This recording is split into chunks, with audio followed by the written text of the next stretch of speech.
Good afternoon, it's midday, BBC Radio Sussex. This is BBC Radio This is Julian Sussex. Clegg, and this is Sussex Scene. Only one of its kind. Finally, the weather, cold but staying dry with a good deal of sunshine, and the maximum temperature just 6 degrees centigrade. That's only 43 degrees Fahrenheit. And that's the news and the cold weather from Radio Sussex. It's 5 past 10. She was knocked up, so her heart shake, heartbreak hurt, cause she didn't go the true love way. Hooked caught in the notion, just 17, woke up one day and she was happy alone. And her daddy's now king of the rodeo.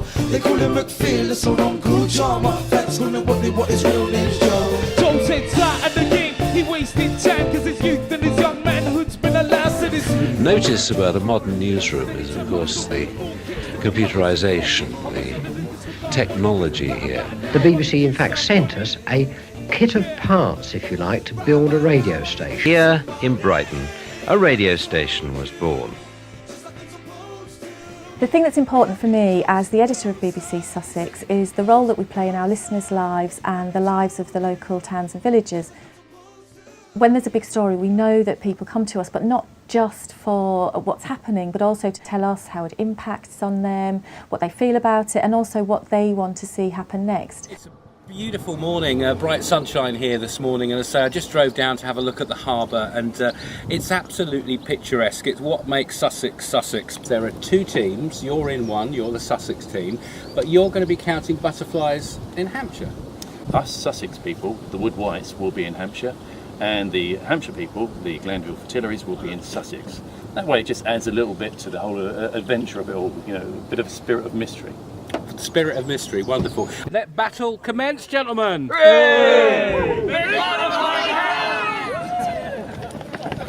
I'm Neil Pringle from the Sussex Breakfast Show, and although the names have changed over the years, we've always been at the centre of local life and witnessed some memorable events. 2 people at least have been killed and many more injured in the devastation at the Grand Hotel. Largely confined to the top 3 or 4 floors of the hotel.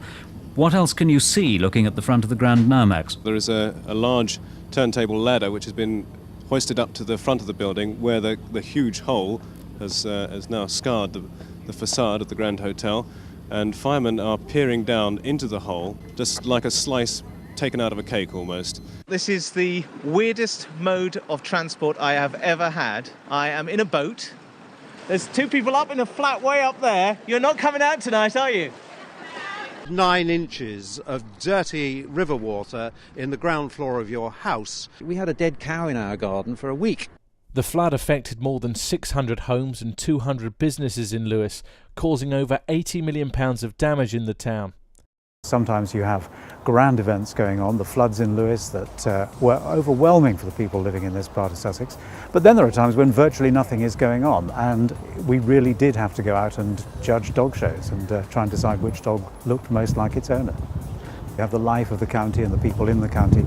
You have the news, local and national, incidents that come and go, people that drop in as they're passing, famous people coming by, and the everyday grist to the local radio mill with the shows, the fetes, the demonstrations, the strikes, the road chaos, the stuff that will never change, I think, in our lives, and local radio will continue to use as its main diet. The comedian Eddie Izzard will be performing on the roof of the Delaware Pavilion in Bexhill this evening as part of the cultural celebrations before the Olympic Games. Feel cross about something, we'll ring up or write in and come in on the programme and say it. But the issues that concern them, and they ring in, and democracy on air, I think, is what I think. Really. Radio Sussex News, this is Paula O'Shea. Julian Clegg, and this is Sussex Scene.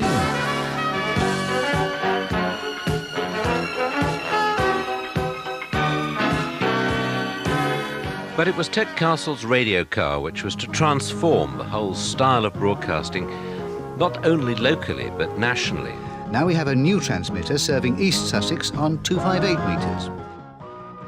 I'm out and about in the county. For example, today, that's a Longman of Wilmington, one of the most well-known sites of the county. For me, the real joy and the real special thing about Sussex is the people that I get to meet. So that's where we came from and where we've been. But where are we going? What happens in the future? I want to be able to turn on the radio in the morning and know what's in the local news. I want to know how the travel is. I want to know how the roads are, the railways. I want to know what's going on in my local area. I want to feel connected to my community. I want to be able to turn on the radio and hear the voice of the community. from the people who live and work there. And the things that are happening there. And that's what BBC Sussex aims to give you every day. This is Julian Clegg, and this is Sussex Scene. There are no reports of any problems through the county, and your Sussex roads are looking good this morning.